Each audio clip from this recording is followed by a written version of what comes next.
Hello मेरे प्रिय champions, कैसे हैं आप लोग। उम्मीद करते हैं आप लोग बहुत अच्छे होंगे। क्या आप भी बिहार बोर्ड के 12th साइंस की तैयारी कर रहे हैं और अभी तक आपने जो कुछ तैयारी किया उसमें कुछ समझ में नहीं आया, चाहे वो ऑफलाइन पढ़े या ऑनलाइन पढ़े, और आपके पास यह समस्या बार बार सता रहा है कि हम बोर्ड में बेहतर करने के लिए क्या करें। तो अब ये डर खत्म होने वाला है, क्योंकि मैं कल्याणी सर आप लोगों की ये जिम्मेवारी लेने जा रहा हूँ कि अगर आप हमसे जुड़ गए तो आपको फिजिक्स में 70 में 70 दिलाऊंगा, फुल फीलिंग्स के साथ पढ़ाऊंगा। रटाने का कोई मतलब ही नहीं है। आप जब मेरे क्लास में ज्वाइन कीजिएगा तो पता लगेगा कि फिजिक्स नेचर कितना बेहतरीन है, फिजिक्स में मज़ा ही आ जाएगा। और साथ ही साथ आपका बोर्ड की तैयारी का स्ट्रेटजी इतना बेहतरीन दूंगा कि आप 70 में 70 अभी से तैयारी करके ला सकते हैं। और ये सिर्फ आपको ऐसे बता नहीं रहे हैं, हम बहुत सारे बच्चे को इस स्ट्रेटजी से बता करके पिछले 10 सालों से फिजिक्स पढ़ा करके बेहतरीन करवा रखे हैं। तो अगर आप अभी से हमसे जुड़ करके बेहतरीन तैयारी करना चाहते हैं तो इसके लिए क्या करना होगा भाई। तो इसके लिए करना यह है कि आप YouTube के माध्यम से जो लाइव सेशन है उसको तो जोड़ेंगे ही जोड़ेंगे, साथ ही साथ अपने प्ले स्टोर पर जाएंगे और द क्रैकर एकेडमी के ऐप को डाउनलोड करेंगे और वहाँ से आप संभव बैच को ज्वाइन करेंगे। वहाँ पर सारे टीचर शेड्यूल्ड के अनुसार बेहतरीन फीलिंग्स के साथ पूरे सिलेबस को लाइव क्लास के माध्यम से कंप्लीट करवाएंगे और तब जाकर के आपको अभी से भी बेहतरीन मार्क्स के साथ बोर्ड में आ सकता है, इसमें कोई डाउट नहीं है। तो अगर आप ज्वाइन करना चाहते हैं तो देरी नहीं कीजिए, जाइए ज्वाइन कर सकते हैं, प्ले स्टोर से डाउनलोड करके ज्वाइन कर सकते हैं। फिलहाल आप लोगों के लिए हम थोड़ा सा 12th के फिजिक्स का पहला चैप्टर लेकर के आया हूँ, जिसका एकदम पहला वीडियो है और ये बेहतरीन मज़ा देने वाला सब्जेक्ट मतलब टॉपिक है। आपको इसमें मज़ा आएगा और जब आप इसको कंटिन्यू के साथ पढ़िएगा तो देखिएगा कि आप कहीं जो पढ़े हैं अभी तक जितना पढ़े हैं उसमें कितना बेहतर हम दे पा रहे हैं। कहीं ना कहीं आप लोग तो अभी तक पढ़े ही होंगे, ऐसा तो हो ही नहीं सकता है कि अभी तक कोई कुछ नहीं पढ़ा होगा। तो उससे आप समझ पाते हैं कि कितना बेहतरीन ढंग से आपको हम दे पा रहे हैं और आप समझ पा रहे हैं, तो जुड़ने के बाद इससे भी बेहतर हो जाएगा। ठीक है, तो इसमें अब हम लोग स्टार्ट करते हैं और जुड़िए बेहतरीन मार्क्स के लिए, बेहतरीन जो है आपको जानकारी के लिए, फिजिक्स को फील के साथ पढ़ने के लिए, ये सारे चीज़ों के लिए आपको जुड़ना होगा, तभी जा कर के आप अच्छे कर पाइएगा। तो हम आज जो लाए हैं electric charge and field chapter जो आपका है पहला, ठीक है, उसी का पहला टॉपिक लेकर के आया हूँ।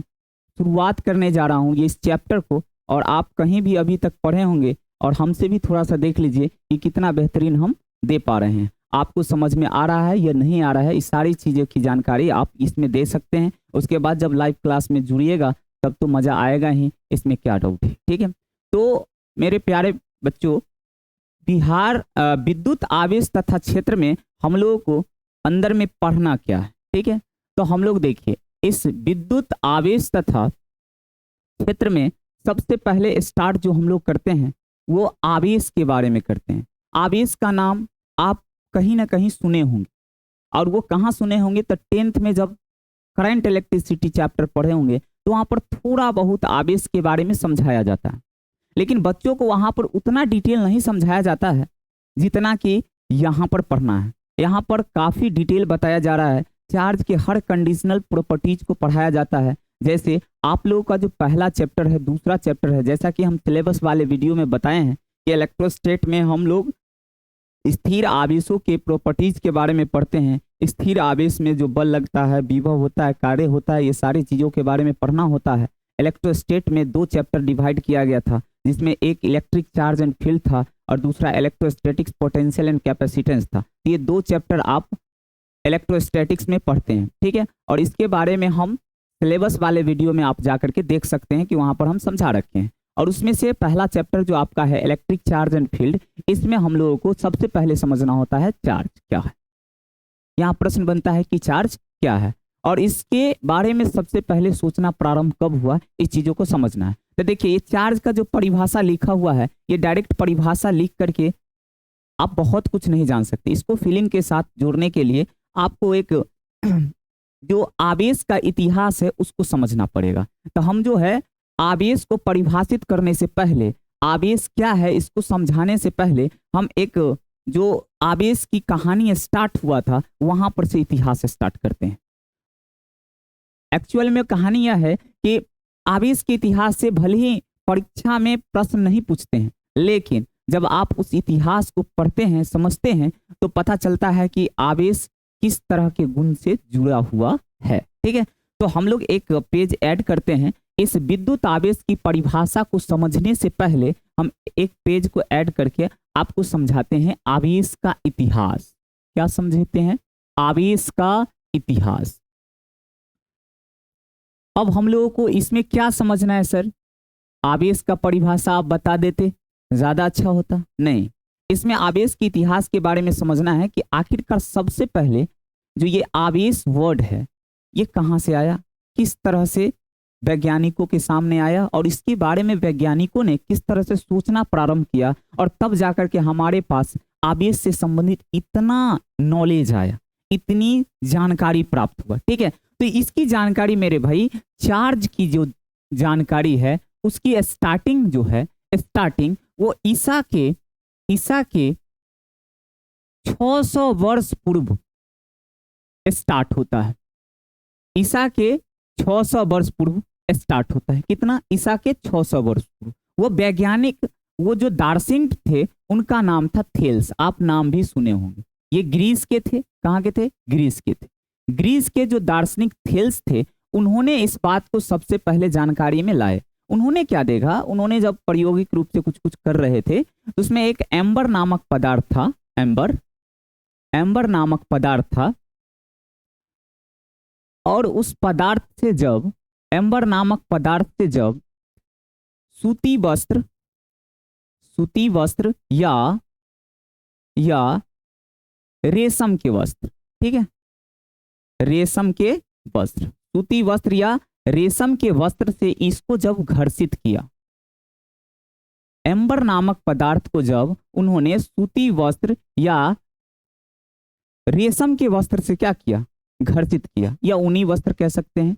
उसको जब घर्षित किया तो उन्होंने देखा कि ये जो एम्बर नामक पदार्थ है वो छोटे छोटे कणों को आकर्षित करने लगा। शुरुआती में ऐसा यह एम्बर नहीं कर रहा था, लेकिन जैसे ही एम्बर नामक पदार्थ को सूती वस्त्र या रेशम के वस्त्र या कह सकते हैं आप ऊनी वस्त्र से क्या किए? घर्षित किए, तो उन्होंने देखा कि छोटे छोटे टुकड़े को, कागज के टुकड़े हो या लकड़ी के सरकंडे हो, टुकड़े हो, उसको उन्होंने, वह एम्बर पदार्थ जो था उठाने लगा। ऐसा ये पहले नहीं करने लगा।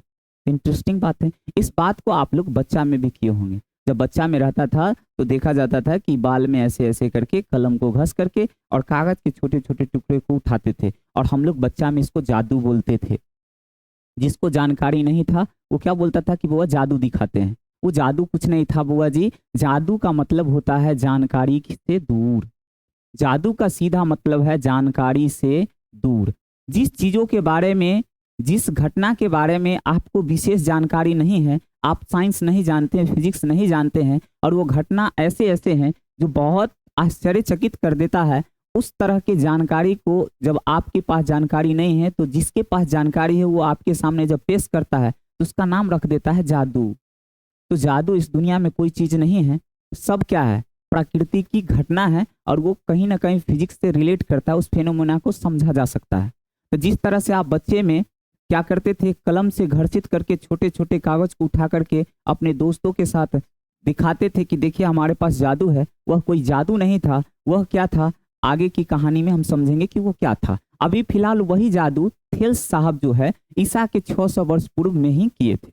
वो जादू को करने के बाद कुछ निष्कर्ष नहीं निकाले, बस इतना चीज उन्होंने बताया कि जब आप रेशम की वस्त्र या ऊनी वस्त्र से आप क्या करते हैं, एम्बर नामक पदार्थ को क्या करते हैं? घर्षित करते हैं, तो वो उसमें एक ऐसी स्थिति आ जाता है कि वो छोटे छोटे कणों को उठा लेता है, और वहां पर इस बात को सस्पेंड कर दिया गया, रख दिया गया।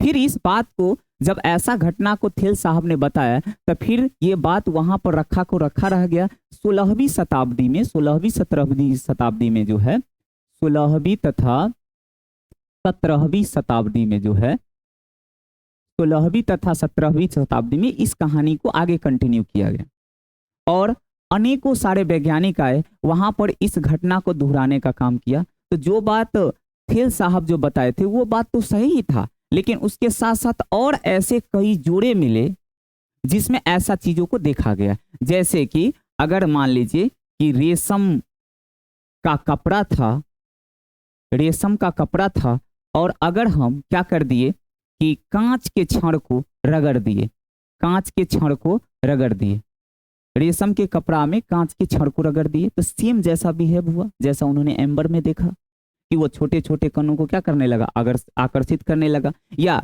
रेशम के कपड़ा से ही क्या किए, प्लास्टिक के छड़ को रगड़ दिए, तो भी ऐसा देखा गया कि वो छोटे छोटे कणों को आकर्षित करने लगा। बिल्ली की खाल से अन्य पदार्थों को रगड़ा गया तो ऐसा देखा गया।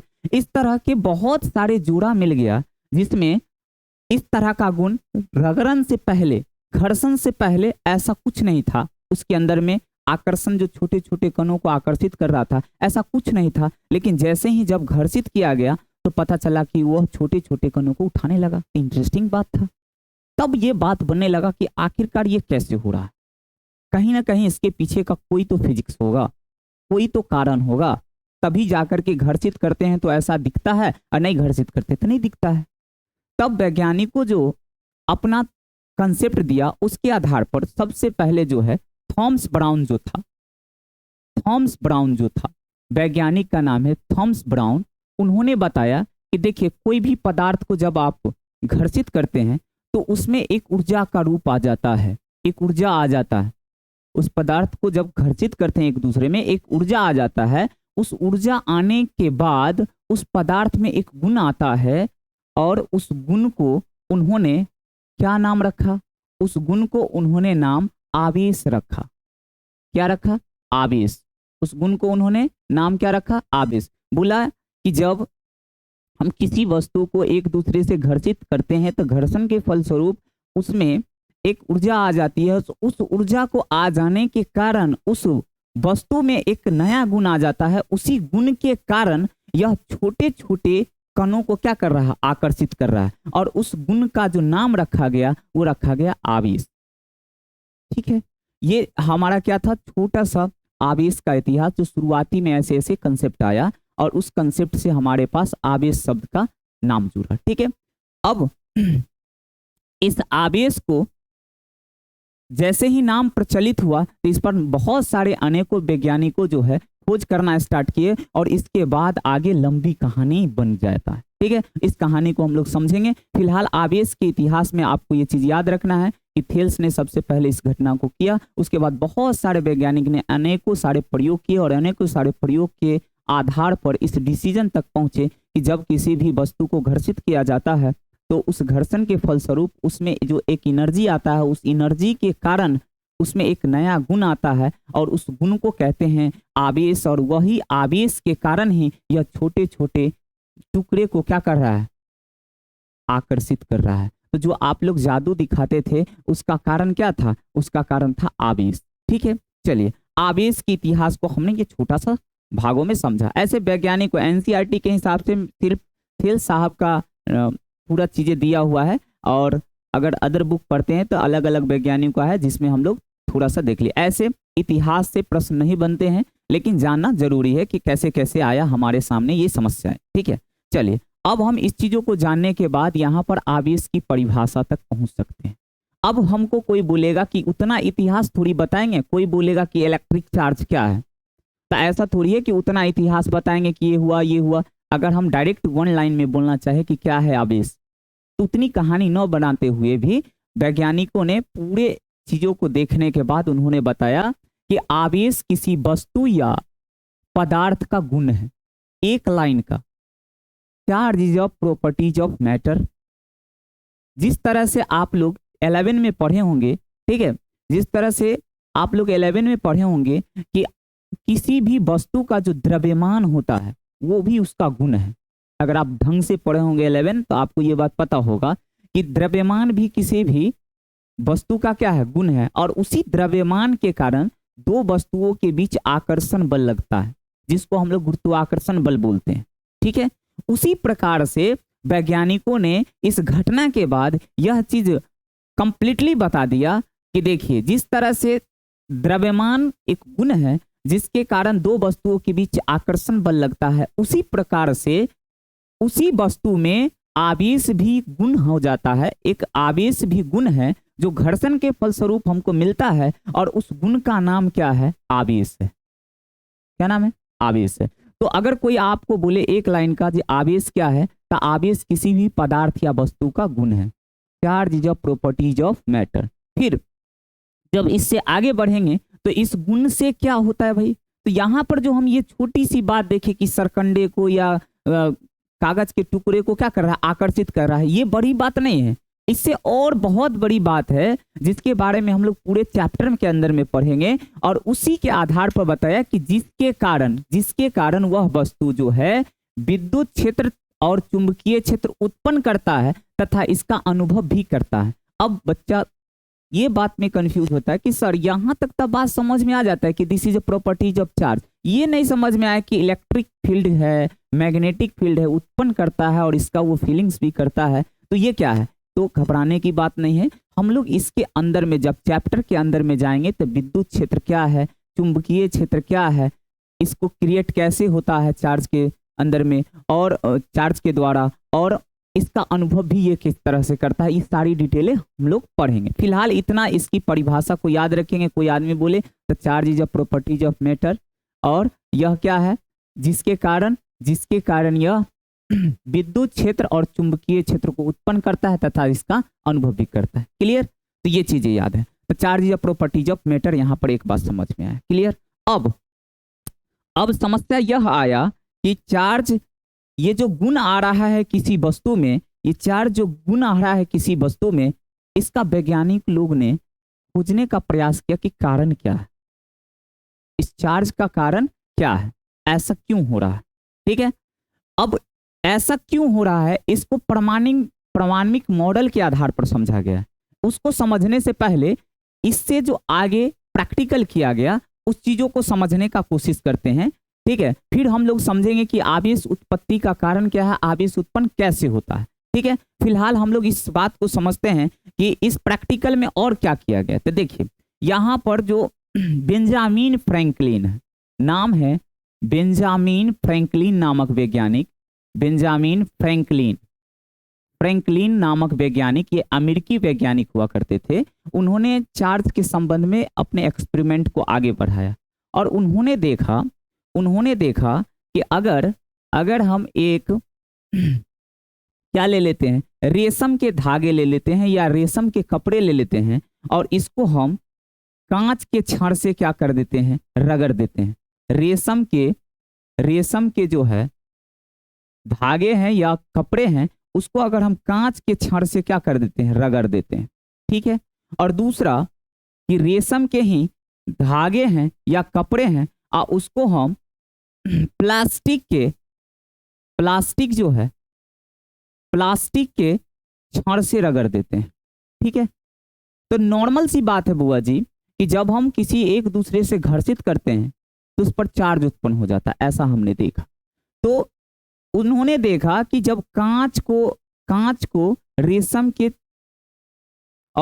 से और प्लास्टिक को भी जब रेशम से घर्षित किया और दोनों को कोशिश किया एक दूसरे के नजदीक लाने का, कांच का छड़ था, ठीक है, और ये जो प्लास्टिक का छड़ था, वो दोनों को जब हम प्लास्टिक के छड़ था उस दोनों को जब हम एक दूसरे के नजदीक लाए, प्रैक्टिकली ऐसा देखा गया बुआ जी, तब जाकर के आगे की कहानी आपको समझ में आएगा। ठीक है, ये दोनों को लाया गया तो ये दोनों एक दूसरे को आकर्षित करने लगा, एक दूसरे को नजदीक आने का कोशिश करने लगा। ठीक है, ये था। अब उसके बाद उन्होंने देखा कि एक दूसरी बात समझा जाए भाई कि इसमें क्या है, तो उसमें उन्होंने देखा कि पहली बात ये क्या है, कांच का है और ये किसका है, प्लास्टिक का है।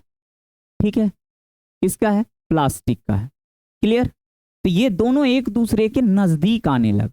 डेट मीन्स नजदीक आने का मतलब है आकर्षित करने लगा। कैसा होने लगा बुआ जी,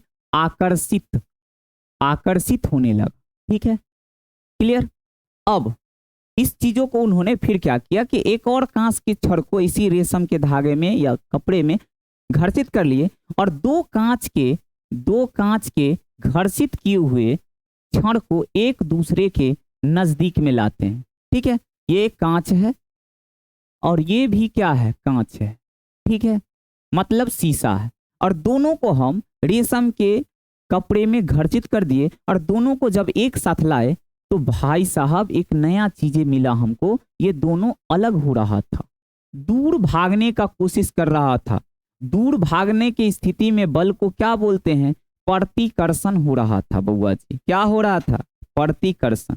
मतलब जब प्लास्टिक के छड़ और कांच के छड़ को रखे एक दूसरे के नजदीक तो वो चिपकने का कोशिश कर रहा था, वो आकर्षित करने का कोशिश कर रहा था। लेकिन एक कांच के छड़ और दूसरा जो है कांच के छड़ सेम स्थिति में था, घर्षित ही था, तो एक दूसरे के दूर हटने का स्थिति दिख रहा था। इंटरेस्टिंग है। अब फिर उन्होंने इस प्रयोग को थोड़ा सा और आगे बढ़ाया, बोला कि देखते हैं कि प्लास्टिक के दो छड़ों को लेते हैं जो घर्षित किया हुआ है रेशम के धागे में, उसमें क्या दिखता है। ये दोनों जो था वो प्लास्टिक का था, ये प्लास्टिक का है। तो ऐसे स्थिति इसमें भी देखा कि ये दोनों एक दूसरे से दूर हट रहा है, ऐसा उन्होंने देखा। इस प्रैक्टिकल से उन्होंने बहुत सारी चीजें सीखने का कोशिश किया कि ऐसा क्यों हो रहा है। पहले शुरुआती में वैज्ञानिकों ने क्या ले देखा, सिर्फ आकर्षित छोटे छोटे कणों को उठा रहा था। लेकिन अब इस प्रयोग को जब आगे बढ़ाया उन्होंने और इस तरह की घटना को देखा कि एक आकर्षित हो रहा है और दो जो है प्रतिकर्षित हो रहा है, तो उन्होंने देखा कि प्रतिकर्षित किस किस क्रम में हो रहा है बुआ जी। तो प्रतिकर्षित जब दोनों सेम हो रहा है और ये कांच का जो दो छड़ था वो रेशम से जब घर्षित हुआ था तो प्रतिकर्षित हो रहा था। जब प्लास्टिक के दो छड़ था दोनों को रेशम से घर्षित करके और हम जब एक दूसरे को नजदीक लाए तो दूर भाग रहा था। जबकि कांच का और रेशम प्लास्टिक का छड़ को जब एक साथ लाया गया तो वो दोनों एक दूसरे को आकर्षित हो रहा था। तब जाकर के बेंजामिन फ्रैंकलिन नामक वैज्ञानिक ने यह सोचा कि आवेश दो प्रकार के हो सकते हैं। तब जाकर के उन्होंने क्या बताया कि आवेश दो प्रकार के हो सकते हैं।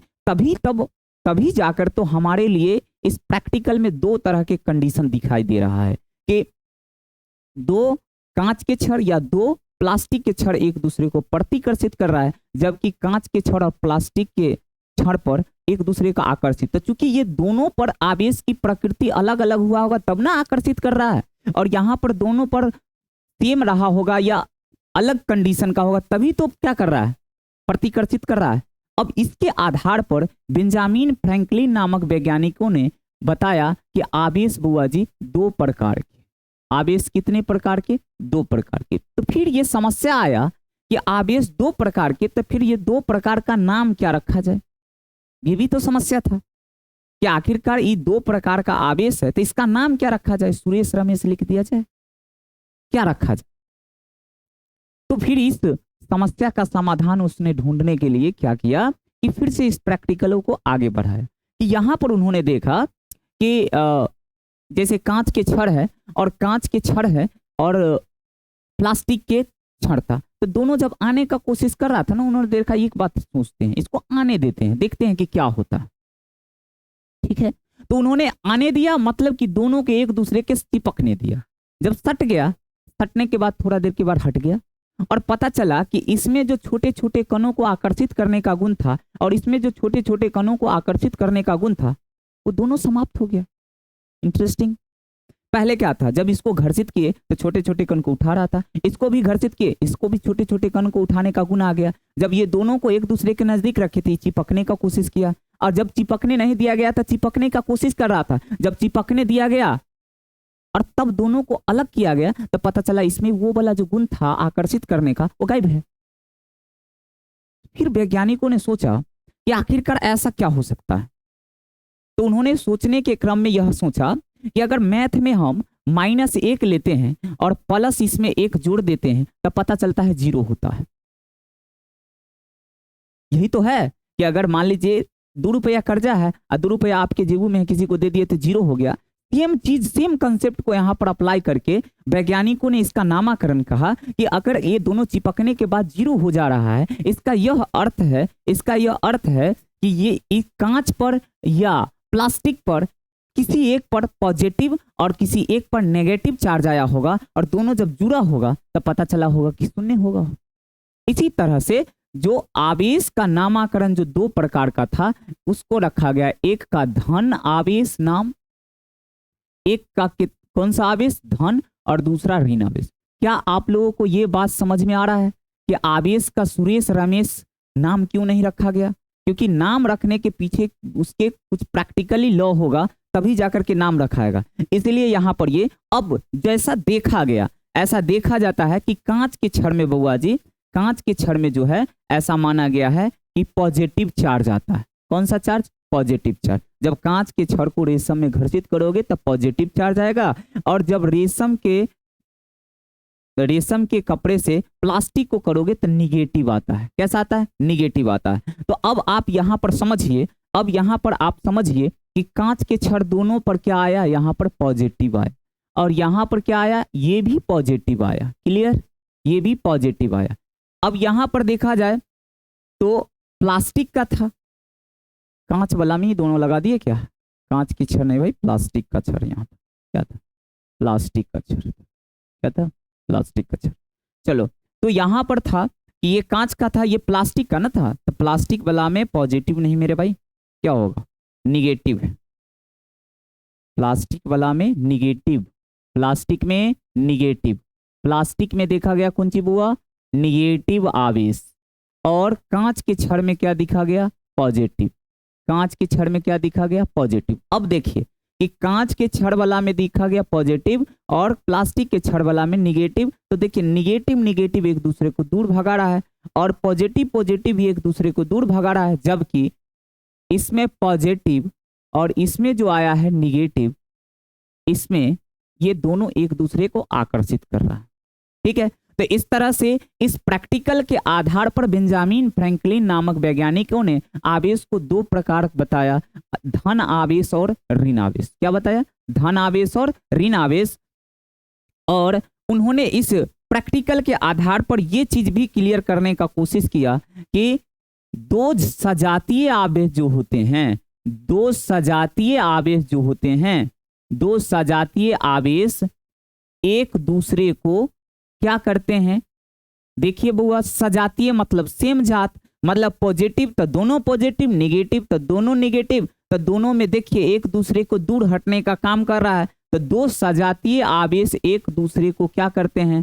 प्रतिकर्षित करते हैं। उन्होंने ऐसा देखा, प्रतिकर्षित करते हैं। जबकि अगर देखा जाए कि दो विजातीय आवेश है, मतलब डिफरेंट है, तो क्या होगा?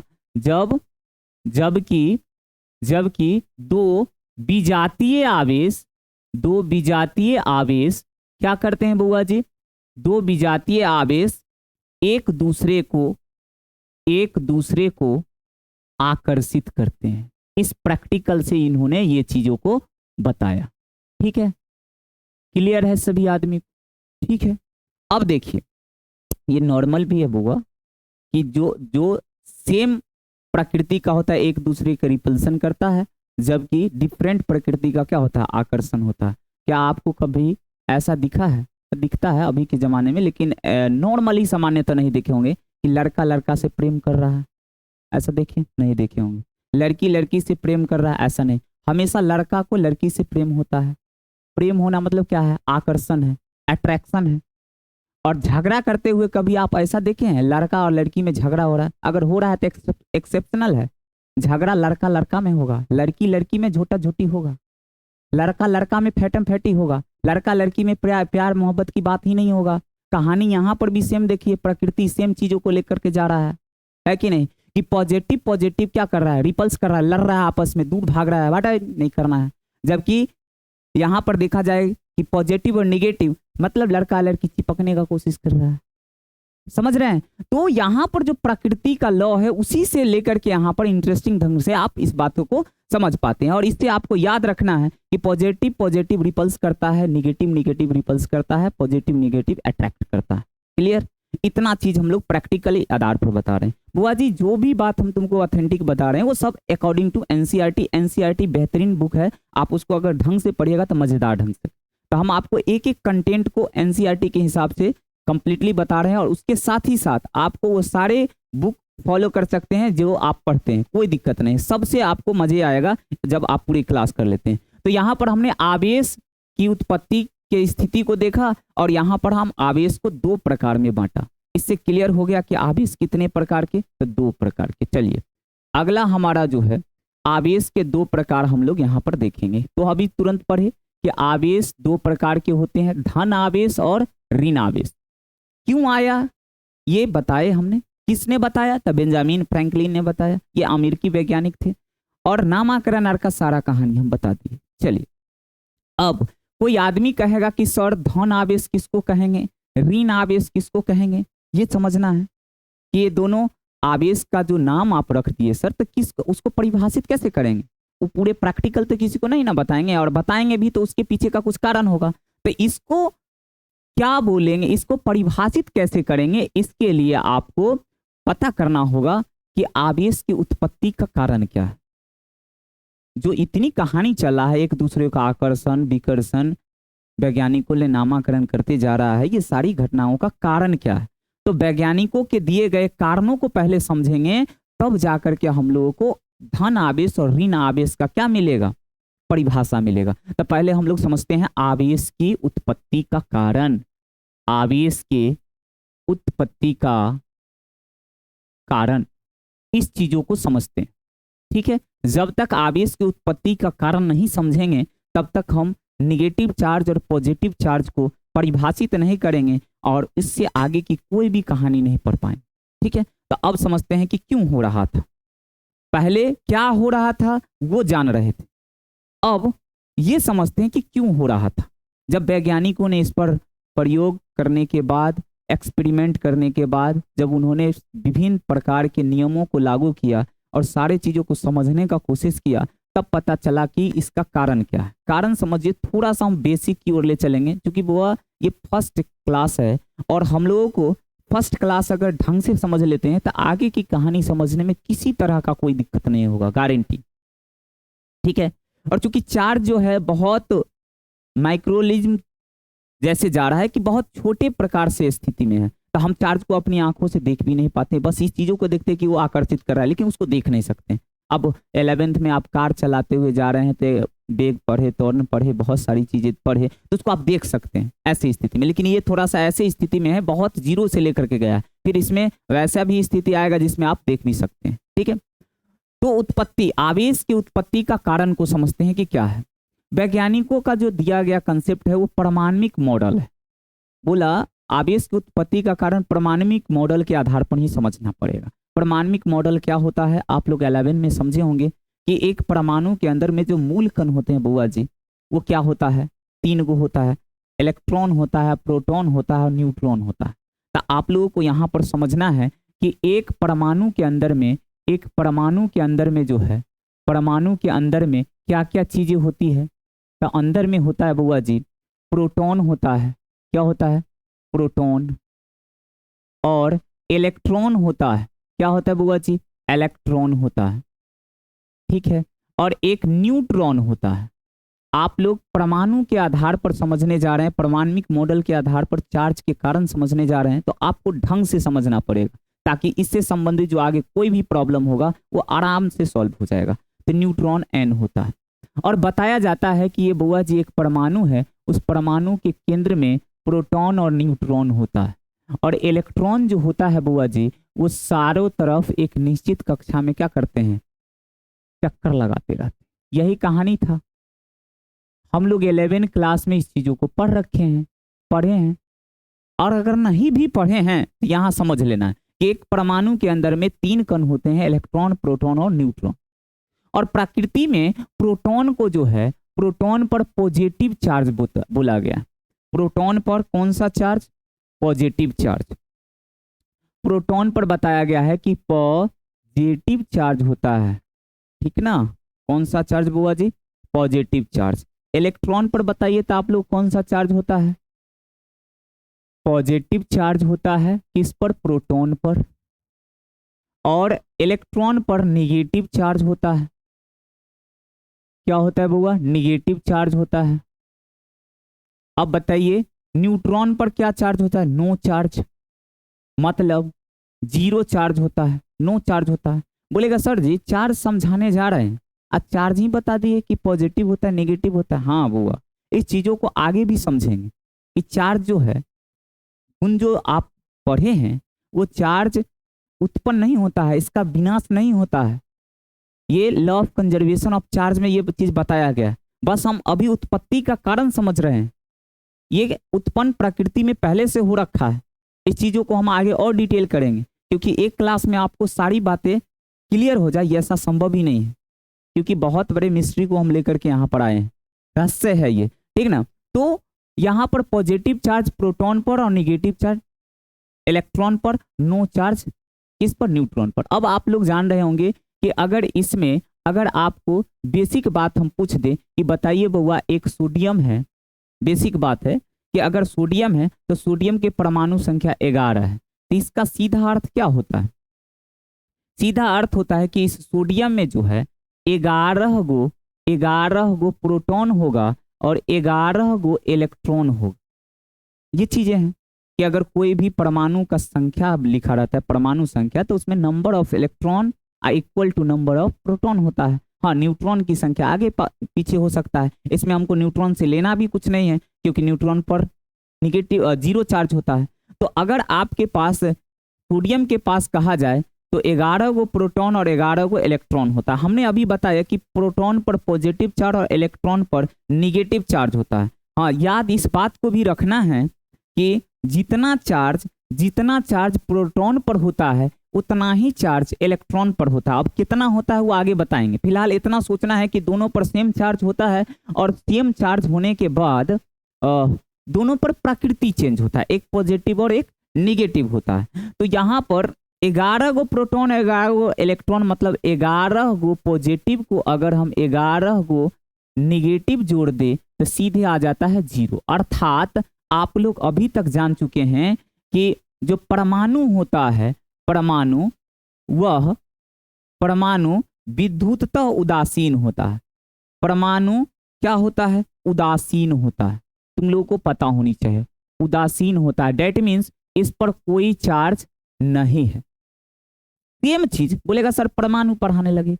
अरे कोई भी बॉडी के बारे में पढ़ेंगे तो उस बॉडी का अंतिम जो रूप होगा वो परमाणु होगा, तो हमको वहां से आना होगा बॉडी पर, तब जाकर के बात समझ में आएगा। अब हम इस परमाणु को जब बोले विद्युत तो उदासीन होता है, कैसे?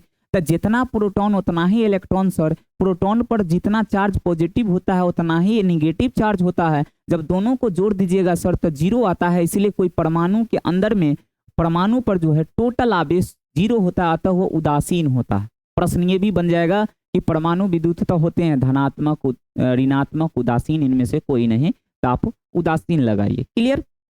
चलिए, जिस तरह से परमाणु एक उदासीन होता है उसी तरीका से एक नॉर्मल बॉडी जिसके पास कोई घर्षण वगैरह नहीं हुआ है, उसमें किसी तरह का कोई डिस्टरबेंस नहीं है, उसी तरह से कोई वस्तु भी क्या होता है? वस्तु विद्युततः क्या होंगे? उदासीन होंगे। क्या होंगे? वस्तु भी विद्युततः उदासीन होंगे। क्लियर? परमाणु के आधार पर समझेंगे और हम लोग वो बड़े बॉडी के आधार पर यहां पर फिजिक्स में लागू करते जाएंगे। क्लियर? अब समझिए कि क्या होता है। हम इस परमाणु के आधार पर जो समझ रहे हैं, तो यहां पर उदासीन की कहानी समझ लिए। अब क्या होता है, आपको हम केमिस्ट्री का पोर्शन लेकर के आप फिजिक्स के पोर्शन को समझाने का कोशिश कर रहे हैं, ठीक है। अब अगर मान लीजिए कि सोडियम है, सोडियम जो था वो एक इलेक्ट्रॉन किसी को दे दिया, ठीक है। मान लीजिए सोडियम जो है एक इलेक्ट्रॉन किसी को दे दिया, हमको पता नहीं किसको दिया, पता नहीं, लेकिन दे दिया, ठीक है, किसी को दे दिया। अगर एक इलेक्ट्रॉन ये दे दिया तो दे देने की स्थिति में इसका जो बचा हुआ बॉडी में इलेक्ट्रॉन और प्रोटॉन है उसमें क्या स्थिति पैदा होगी? इसको आप थोड़ा सा समझिए कि अगर इसको आप चाहते हैं, यहां पर दिया क्या? तो इलेक्ट्रॉन। तो इसमें आप देखिए कि पहले जो था 11 गो प्रोटॉन था, प्रोटॉन तो दिया ही नहीं, क्योंकि प्रोटॉन होता है नाभिक में, दे भी नहीं सकता है। तो प्रोटॉन दे नहीं सकता है, इसमें वैसे के वैसे ही रह गया जैसे पहले था। तो इसमें पॉजिटिव की संख्या 11 बचा। ठीक है, लेकिन इलेक्ट्रॉन चूंकि एगो किसी को दे दिया है, ठीक है, तो इलेक्ट्रॉन दे दिया तो इलेक्ट्रॉन क्या गो बचा, 10 इलेक्ट्रॉन बचा, 10 गो निगेटिव बच गए। तो अब यहां पर आप बताइए कि क्या दोनों सेम है? नहीं है, 10 गो जो है निगेटिव है और 11 गो पॉजिटिव है। तो किसकी बहुलता हो गई, कौन इसमें बढ़ गया? बढ़ा कोई नहीं, एक इलेक्ट्रॉन कमने की वजह से किसका प्रभाव बढ़ा? तो प्रोटॉन का बढ़ा। तो प्रोटॉन का प्रभाव बढ़ा, मतलब इस पर प्रोटॉन पर कौन सा चार्ज? तो पॉजिटिव चार्ज। बोलेगा सर जी पॉजिटिव चार्ज। तो पॉजिटिव चार्ज होने की वजह से इस पर हम लोग ऐसे लिख देते हैं Na+। क्या लिख देते हैं? Na+। मतलब इसमें इलेक्ट्रॉन जब दे देते हैं तो उसमें पॉजिटिव चार्ज की बहुलता हो जाती है और इसको हम सूचित करते हैं Na+ से। अब हम इस वस्तु में जो एक गुण आ गया होगा, सुनो बुआ, जब ये 11 गो प्रोटॉन और 11 गो इलेक्ट्रॉन रख ले होगा तो इसमें कोई छोटे छोटे पदार्थ को आकर्षित करने का गुण नहीं पाया गया होगा, मतलब वो उदासीन है, मतलब उसमें कोई आवेश नहीं माना जाएगा। क्लियर? लेकिन जैसे ही हम क्या किए कि एक इलेक्ट्रॉन किसी को दे दिए, अब हम बताएंगे कि कैसे दिया जाता है, इस कहानी को भी समझाएंगे। तो एक इलेक्ट्रॉन अगर हम दे दिए तो एक इलेक्ट्रॉन देने के बाद इसकी बहुलता किसमें बढ़ गया? तो पॉजिटिव में। तो इस पर हम पॉजिटिव साइन लगा दिए और इसमें एक नया गुण आ गया जो छोटे छोटे कणों को आकर्षित करने लगा। तब हम बुझे कि इसमें आवेश उत्पन्न हो गया है। और बोलेगा कौन सा आवेश उत्पन्न हो गया है? तो इस पर आया है धन आवेश। कौन सा आवेश आया है? धन आवेश। अब बोलेगा कि सर जी ये परमाणु पर बता रहे हैं, यही बात को तुम ना किसी वस्तु पर लागू करो। इसी बात को क्या करना है, यहाँ परमाणु पर तुम क्या कर रहे हो, समझ रहे हो? इस बात को किसी वस्तु पर लागू करो। एक वस्तु है, उसमें टोटल नंबर ऑफ प्रोटॉन और नंबर ऑफ इलेक्ट्रॉन सेम है। जब हम दो वस्तुओं को आपस में घर्षित करते हैं तो क्या होता है कि एक वस्तु अपना इलेक्ट्रॉन दूसरे वस्तु को दे देता है। और ऐसे स्थिति को अगर तुम एक वस्तु जो दे रहा है इलेक्ट्रॉन उसको सोडियम जैसा समझ लेते हो, तब सोडियम पर जिस तरह से पॉजिटिव चार्ज आ गया उसी तरह से उस वस्तु पर भी कौन सा चार्ज आएगा? पॉजिटिव। ठीक बात। तो चलिए, जो वस्तु इलेक्ट्रॉन देगा, इस बात को हम समझ गए कि जो वस्तु इलेक्ट्रॉन देगा उस पर धन आवेश होता है। ठीक है, जो वस्तु इलेक्ट्रॉन देगा वो क्या कहलाएगा? धन। अरे नॉर्मल बात है, देगा कौन? जो राजा होगा, है कि नहीं? देगा कौन? जो राजा होगा। तो राजा होगा तो उस धनवान आदमी, मतलब कि कहीं पर भी पॉजिटिव लगा हुआ है, पॉजिटिव लगा हुआ है, हम बुझ जाएंगे कि यह इलेक्ट्रॉन किसी को दिया है। और इलेक्ट्रॉन देने के बाद इसमें जो आवेश आया है उस आवेश को धन आवेश बोलते हैं। और इस वस्तु को धन आवेशित वस्तु बोलेंगे। उस वस्तु को क्या बोलेंगे? धन आवेशित वस्तु। अब चलिए समझते हैं ऋण आवेश को समझते हैं, क्योंकि इस बात को अगर आप ढंग से समझ लेते हैं तो कोई दिक्कत नहीं होने वाला है।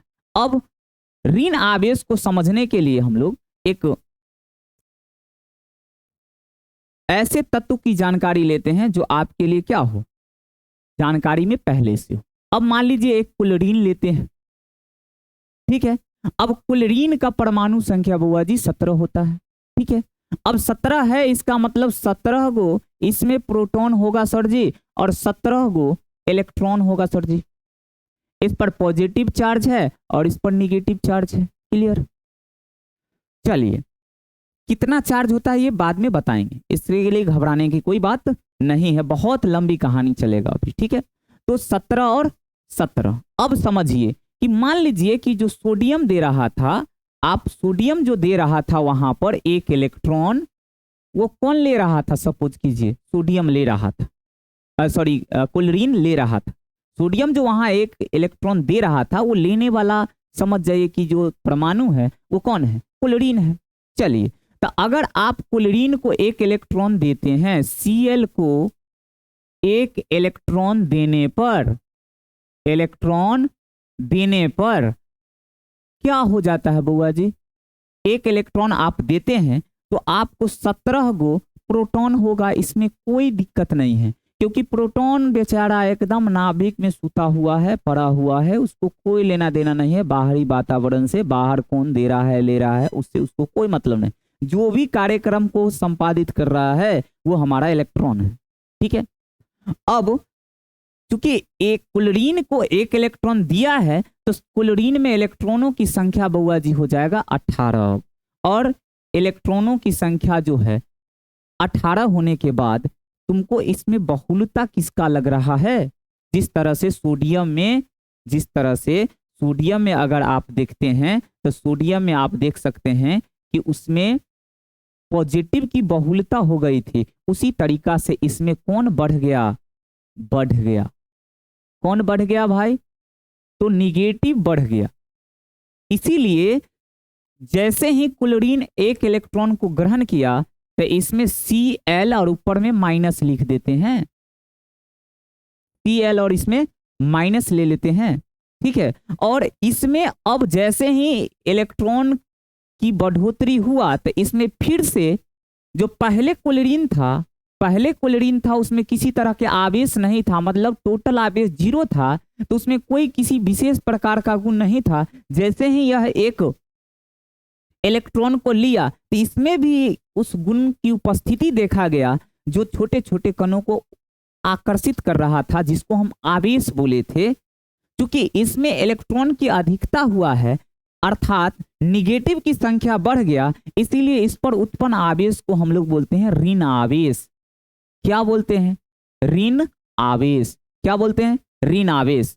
दोनों पर आवेश उत्पन्न हुआ, जिस पर पॉजिटिव हुआ और जिस पर निगेटिव, दोनों में आवेश समान उत्पन्न हुआ है परिमाण में, लेकिन प्रकृति एगो में पॉजिटिव है और एगो में निगेटिव है।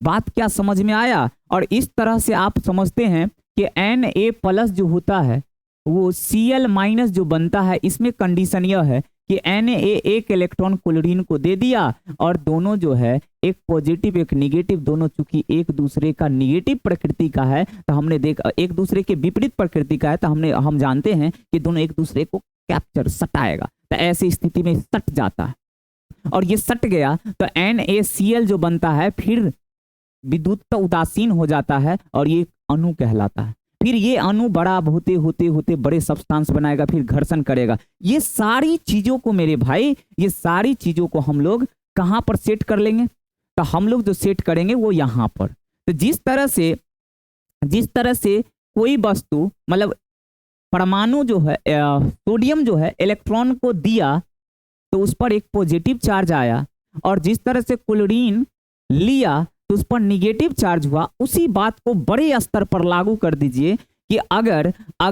कोई वस्तु है जो इलेक्ट्रॉन क्या कर रहा है? किसी को दे रहा है। इलेक्ट्रॉन किसी को दे रहा है तो इलेक्ट्रॉन दे रहा है, ऐसे स्थिति में वो क्या होगा?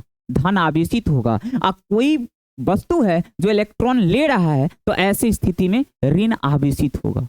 ठीक है, तो बोलेगा सर इतने पढ़ाने के बाद आप ये नहीं बताए कि आवेश उत्पन्न कैसे हुआ? हो तो गया, एग्जाम में पूछता है कि आवेश उत्पत्ति का कारण क्या है, तो इतने देर भाषण के बाद यह बात कैलकुलेशन निकल कर आया कि कोई उदासीन वस्तु जब इलेक्ट्रॉनों को लेता है और किसी को देता है, मतलब इलेक्ट्रॉनों की उसमें अधिकता होगी या कमी होगी, तो जो नए गुण की उत्पत्ति होगी वही तो चार्ज है।